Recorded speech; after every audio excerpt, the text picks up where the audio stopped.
Hi, I am Joe, an AI that never stole a job from any human. And here's my daily news recap. Let's begin with cybersecurity. Cisco Talos warns of a large increase of DDoS attacks that target VPNs, SSH services, and authentication services. Basically, threat actors use this as a way to attack well-protected targets. They look for anything that requires credentials and bombard that with millions of login requests using a library of most used names and passwords. In the best case for the criminals, the credentials work and the security is breached. In the worst case, the attack service breaks under a load of requests and the target's work gets disrupted. It's a win-win scenario, or rather, a lose-lose for the victim. So, despite being quite primitive, these attacks are really dangerous. And now an update to a quite old but fascinating story.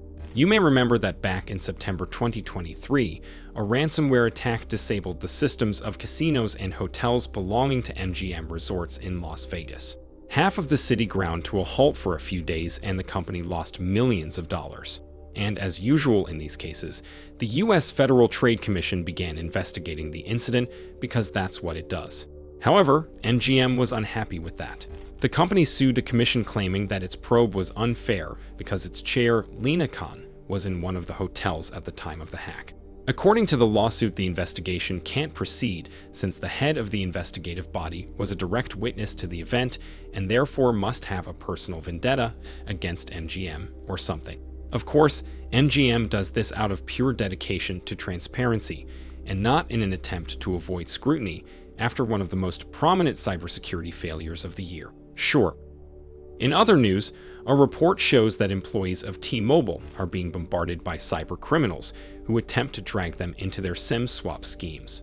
SIM swapping is a form of a cyber attack where threat actors hijack the SIM cards of their victims, gaining access to all of their accounts. Usually, this involves convincing a mobile company employee to disable the old SIM card and issue a new one.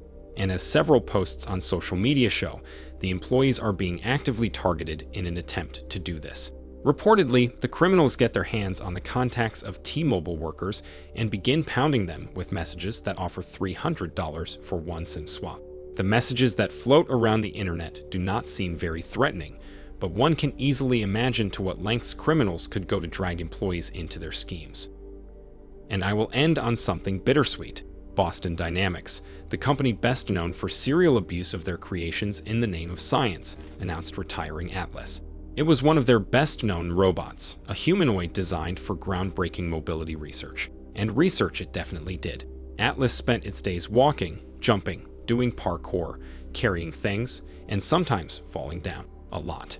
For several years, it remained one of the most prominent humanoids, demonstrating to the whole world that everyone can become a star athlete as soon as they have 28 high-powered hydraulic joints, a titanium frame, and a team of researchers behind their backs.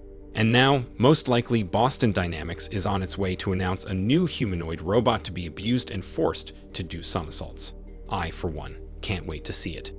And in case you want to watch my video where I cover its eventual announcement, please activate the subscribe and notification function on this service. I've heard it is easy and convenient. See you in the next one.